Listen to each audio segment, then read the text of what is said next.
Ahora le damos la bienvenida al profesor Oscar Jaime Restrepo Baena, ingeniero de Minas y Metalurgia en la Facultad de Minas de la Universidad Nacional de Colombia, sede Medellín.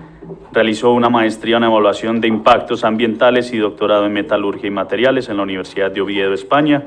Realizó estancia postdoctoral en el laboratorio de I+D de la empresa Nubiola en Barcelona, España, donde además se desempeñó como director investigación y desarrollo. Actualmente se encuentra vinculado como docente en el Departamento de Materiales y Minerales de la Facultad de Minas de la Universidad Nacional de Colombia y es el director del Observatorio IGNEA, así como es miembro del Instituto de Minerales CIMEX.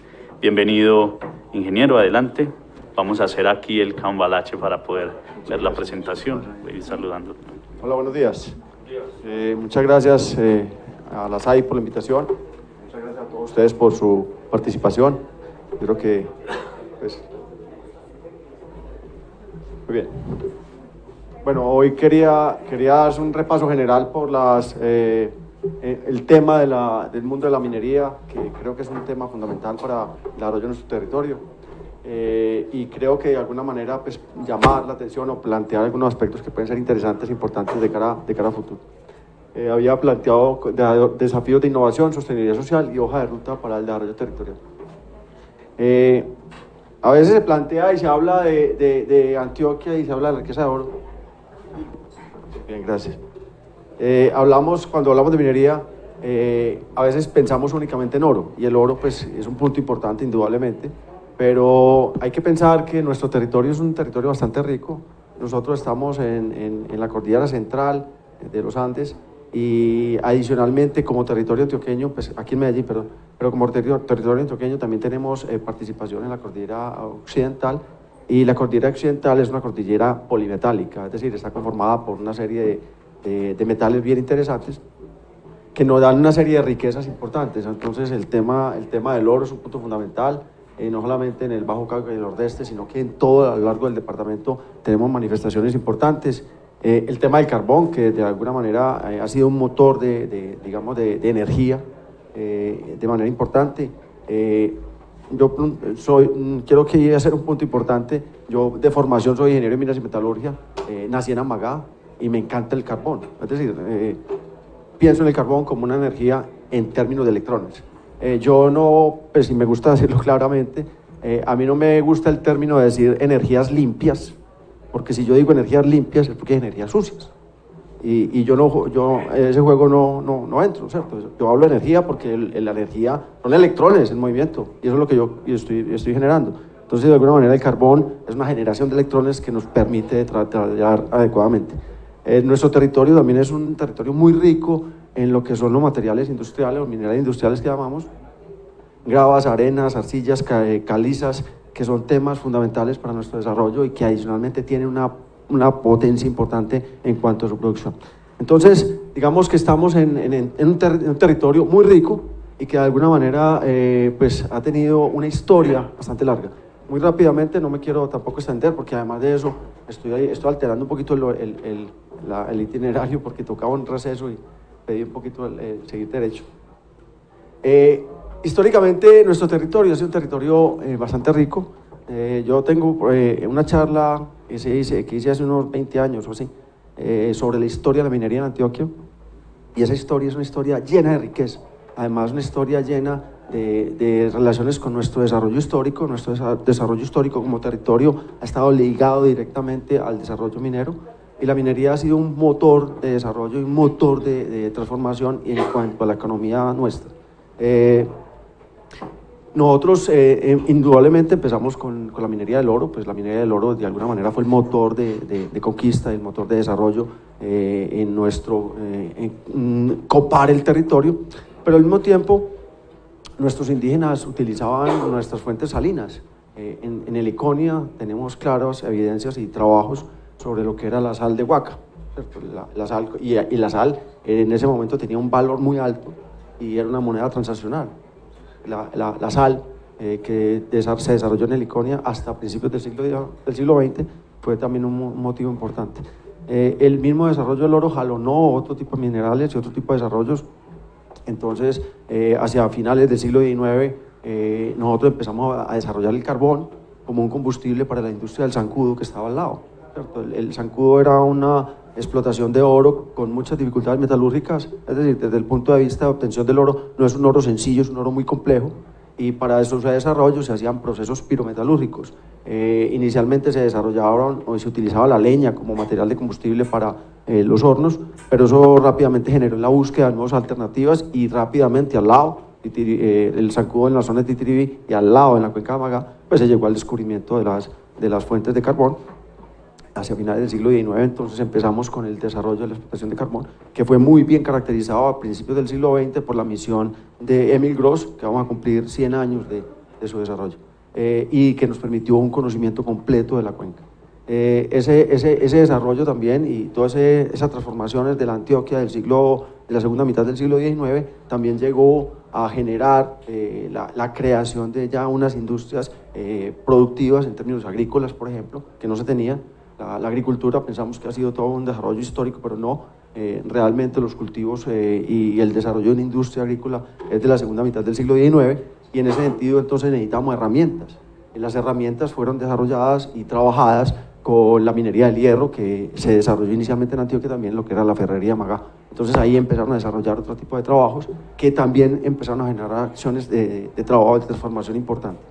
Y al mismo tiempo ese crecimiento, esa transformación de esa sociedad de la segunda mitad del siglo XIX dio lugar a la creación de lo que hoy llamamos locería colombiana. Es una industria de 1880 aproximadamente, con toda la explotación de arcillas y materiales de construcción que estaban ligadas directamente al proceso. Digamos que eso es un entorno así rápidamente, digamos, de desarrollo en cuanto a lo que es la creación de industria en término minero de nuestro territorio. A principios del siglo XIX, a principios del siglo XX se dio una transformación importante, la misma construcción del ferrocarril de Antioquia, final del siglo XIX, principios del siglo XX, digamos concluido hasta Puerto de Río hacia 1929, la inauguración pues con el túnel La Quiebra, dio lugar a una transformación y la explotación también de recursos que de alguna manera no se concebían.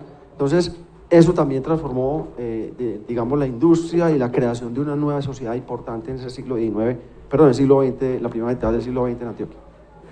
Y pues ahí se pensó incluso en la construcción de una siderúrgica importante, y los primeros aspectos siderúrgicos se plantearon, digamos, en el norte del Valle de la Urrá. Teníamos carbón, que ya se había conocido, teníamos mineral de hierro que se tenía y se había mapeado y de alguna manera cartografiado en la zona norte del valle, en la zona de Niquía, y teníamos caliza que estaba presente en el territorio, a lo largo de todo el territorio. Eso, pues, hubo una dinámica importante de crear una siderúrgica integral. No se hizo, pero finalmente se construyó hacia 1930 y algo, lo que fue Simesa posteriormente. Todo ese desarrollo por la industria minera que empezó a generar una transformación importante en ese siglo XX.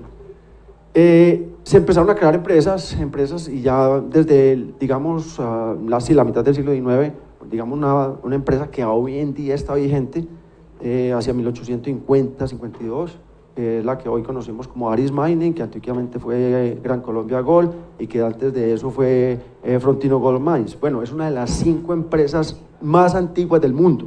Hoy en día, cuando se habla de empresas antiguas que están vigentes, esa empresa es una de las que están en los rankings, está entre las 5 primeras, entre las 5 empresas que han mantenido su dinámica sin parar desde entonces, desde 1850, 52 realmente. Tenemos 172 años de historia vigente y no se ha interrumpido, sigue estando y se sigue explotando, con diferentes nombres, pero ahí está.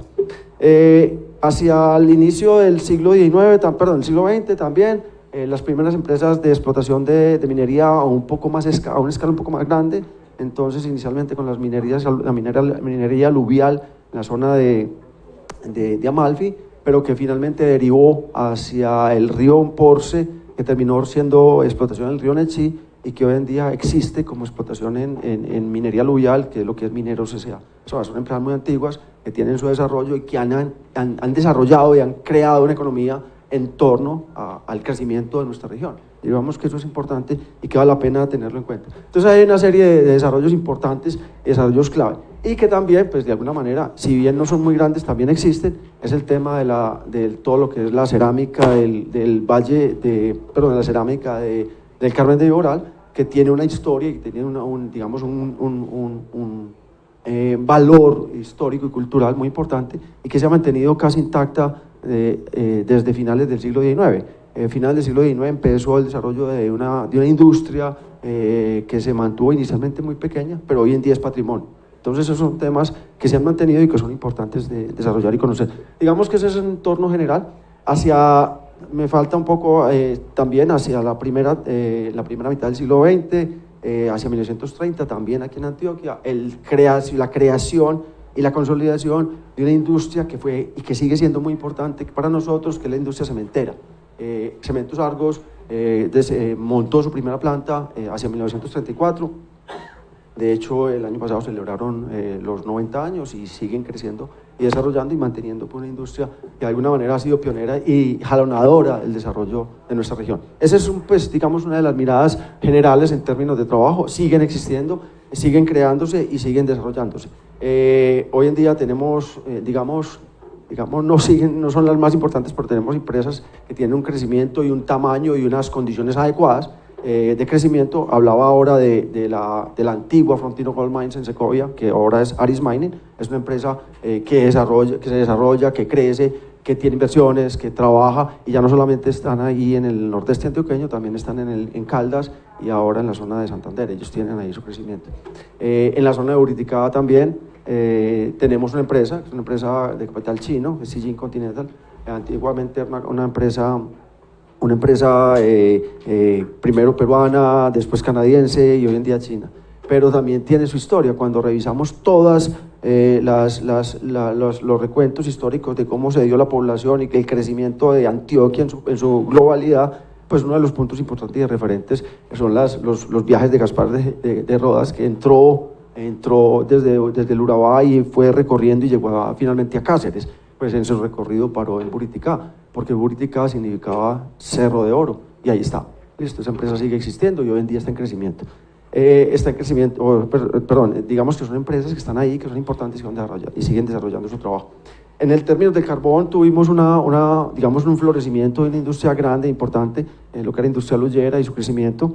Minera San Fernando, hoy en día en dificultades porque están que cierran. Pero hay una serie de empresas pequeñas que se mantienen. Mina La Margarita es una de ellas que de alguna manera me parece importante tenerla en cuenta por el desarrollo que crea y genera y la riqueza que genera en torno a la creación de empleo en esa región. Yo creo que son temas importantes a tener en cuenta y eso hay que considerarlo. Digamos que eso es uno de los aspectos importantes desde el punto de vista de la operación propiamente dicho. En nuestra región tenemos presencia de las dos áreas, de las dos líneas o línea de gran minería, de las cuales ya he hecho referencia, y también línea de la minería artesanal y de pequeña escala. Ahí tenemos unas dificultades importantes, hay unos aspectos importantes. Si hablamos del oro, porque podemos hablar de los diferentes minerales. Si hablamos del oro, pues entonces hay una generación de riqueza en términos de producción, grandes empresas que lo hacen, pero también una pequeña minería e informalidad, e ilegalidad y dificultades de todo tipo. No quiero pues tampoco entrar en la controversia de lo que eso implica, pero lo que sí está claro es que el 80% del oro que se produce en nuestro territorio no cumple con las condiciones de legalidad, con todo lo que eso implica en términos de factores, actores armados, violencias, aspectos que de alguna manera están presentes, pero es una realidad que tenemos. Tenemos mucha gente en nuestro territorio en condiciones de condición de explotación. Entonces tenemos ese tipo de acciones, pero que no son otra cosa que retos que se nos presentan para pensar en el futuro de cómo vamos a desarrollar nuestro territorio. Pero el oro no es el único. En nuestro territorio tenemos otro tipo de minerales, como ya lo dijimos, y uno de ellos, al que no he hecho mención, es el cobre. En nuestro territorio hemos encontrado y tenemos evidencias de la presencia de minerales de cobre, están en crecimiento y están en desarrollo. Hoy en día en el mundo se producen 25 millones de toneladas de cobre año. Eso es un número muy importante. Nuestros vecinos son los principales productores. Chile produce 5 millones de toneladas de eso. Perú produce el orden de 2,5 millones de toneladas. Perú hasta hace muy poco era el segundo productor mundial, hoy es el tercero. Pero nosotros estamos ahí, y no solamente estamos ahí con las posibilidades. Este año hicimos aquí en la Facultad de Minas un evento sobre cobre y sus perspectivas. Lo que vemos es que Colombia tiene muchas posibilidades, muchas opciones, y Antioquia está ahí. Uno de los proyectos más importantes en términos de potencialidad de crecimiento es uno de los proyectos que está en nuestro territorio, con muchas posibilidades, además con muchos retos. Y ahí está, se aspira, las tendencias de crecimiento hablan que hacia 2030 estaremos produciendo del orden de 30 millones de toneladas de cobre al año, ¿cierto? Es un número importante. ¿Colombia va a ser un jugador? No lo sabemos, esperamos que sí. Y Antioquia está ahí, en ese espacio, Antioquia está en ese momento, porque tiene la evidencia. Es un depósito complejo, con dificultades, no solamente desde el punto de vista técnico, sino de tipo sociotécnico. Bien, entonces, pues la pregunta es, ¿para dónde vamos? ¿Cierto? ¿Para dónde vamos? ¿Cuáles son las perspectivas? ¿Qué podemos esperar? Hay una serie de planteamientos en términos de lo que es la industria. Tenemos que creer que la industria es posible. El principal, cuando miramos la economía, se me fue Diego, que mira números y sabe muchos números y tiene muchos números en la cabeza, y uno de los aspectos importantes es de dónde viene la riqueza que tiene Antioquia. O sea, ¿cuál es la generación de riqueza de Antioquia? Y el principal producto, el producto que más riqueza genera Antioquia, el oro. O sea, nosotros producimos en Colombia del orden de 60 toneladas por año, del orden de, eso no lo sabemos en realidad, y Antioquia es el principal productor de eso. Hoy en día, con los precios del oro, estamos hablando de 4.000 y algo de dólares la onza, pero eso para que nos aterricemos, hablamos de gramo. Un gramo en este momento en el mundo vale del orden de 550.000 pesos. Eso significa que un kilo vale 550 millones de pesos. Y Antioquia está produciendo del orden de 40 toneladas de eso. Entonces, para que tengan una idea más o menos de dónde está entrando el recurso en Antioquia, o sea, ¿dónde entra la plata Antioquia? Antioquia tiene riqueza, indudablemente, produce agricultura, produce industria, tal, pero ninguno llega a los niveles que produce el oro. Entonces, esos son temas que hay que tener en cuenta y que hay que considerar. De la pregunta, ¿cuáles son los retos? Hay una serie de retos ahí. Yo tengo aquí una serie de retos planteados que van de la mano hacia donde queremos ir, pero ¿para dónde nos vamos? ¿Cierto? ¿Y cómo podemos pensarlo? Hay varios retos. Uno de esos retos es, bueno, ¿tenemos yacimiento o no? Vamos a pensar que los recursos minerales son parte de nuestra historia, pero además de nuestro futuro. Vamos a pensar que nuestro futuro vamos a utilizar los recursos o no los vamos a utilizar. Es una decisión política, indudablemente, y que no solamente es de nuestro entorno y nuestro resorte local, sino que es del resorte nacional, ¿cierto? Los recursos de Colombia pertenecen al Estado y existe una política nacional, pero la Constitución lo dice y la Constitución lo permite. Entonces la pregunta es, ¿vamos a utilizar los recursos? ¿Sí o no? Entonces, ¿dónde están los recursos? Tenemos mucho desconocimiento sobre lo que nosotros tenemos. Nosotros no conocemos el territorio, y eso es un punto clave. El territorio no lo conocemos. En Antioquia no tenemos mapeado ni siquiera el 2% del territorio. Eso significa que no sabemos qué tenemos. Evidentemente lo que hacemos es raspar un poquito por la corteza. Hay un ejercicio, y es el ejercicio del depósito de cobre, que es un depósito profundo. Profundo significa que es muy lejos, está muy lejos del acceso. Para que ustedes tengan una idea general, él está ubicado en el municipio de Jericó. En el municipio de Jericó queda realmente lo que se ha planteado como acceso, está donde está la pared vertical. Si usted mira bajando de Fredonia hacia Puente Iglesias, si usted mira una pared vertical, en la parte de arriba está Jericó, abajo está el río Cauca. Entrando por el río Cauca, el depósito está a 6 kilómetros de profundo, entrando directo en roca. Y desde la parte superior, desde la parte alta de la montaña hacia abajo, tiene casi 1 kilómetro de profundidad. Bueno, es un poco menos. O sea, es un depósito profundo, muy difícil de evaluar, muy difícil de llegar, muy difícil de encontrar, pero se llegó a él, se encontró. Digamos que desde el punto de vista de la exploración geológica, eso es una maravilla, es decir, una maravilla de desarrollo y de desafío tecnológico. Pero bueno, nuestros científicos geólogos lo lograron desarrollar. Y así como ese, ¿cuántos hay? No conocemos, no sabemos de nuestro conocimiento, no tenemos conocimiento de nuestros recursos. Entonces es un llamado de atención, eso es un reto fundamental de nuestro trabajo. Es un reto hacia dónde vamos. Hay un segundo reto, bueno, así como ese, también hay más retos en términos de qué otro tipo de depósitos podemos explorar y podemos conocer, a qué podamos acceder. Retos hay desde el punto de vista de, por ejemplo, el tema de la energía. Nosotros seguimos siendo no teníamos una muy buena utilización energética en cuanto a la transformación de minerales ni al acceso a minerales.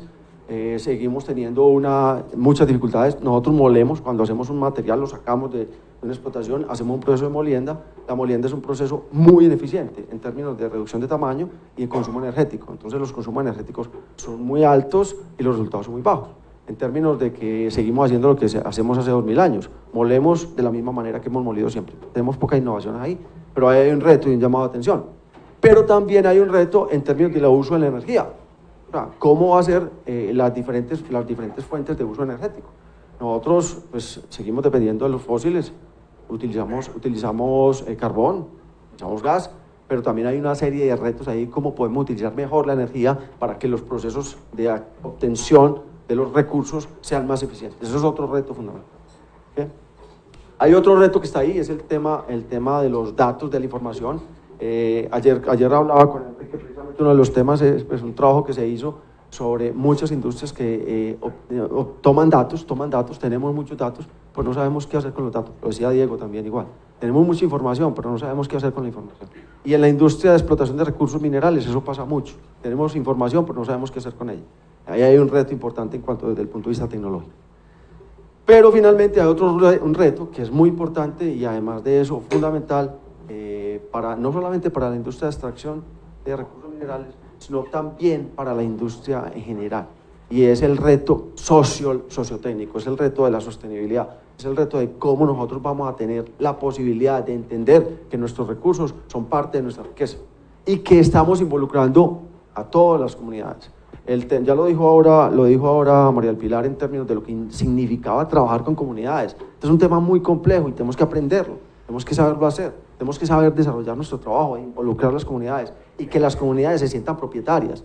Es decir, es que cuando estamos diciendo que tenemos un recurso, el recurso no es de una empresa por allí, una empresa por acá, el recurso es de todos, el recurso es del Estado, porque es el que nos genera la riqueza, pero no lo hemos hecho bien.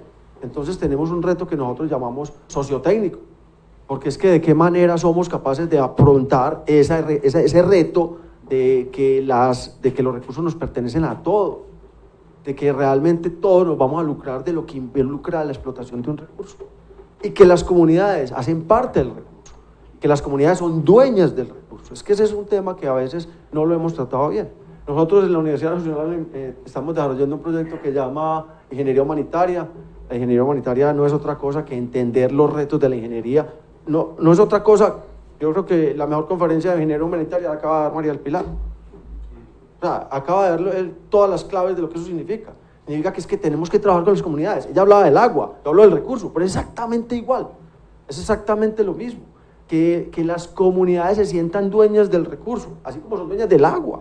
Es que es de la misma condición, es la misma situación. Tenemos que entender eso, eso es un reto para todos. Pero es que se nos convirtió, o estamos pensando, que es que primero que todo el tema del recurso es de una compañía nacional o multinacional que llegue y que nos va a robar.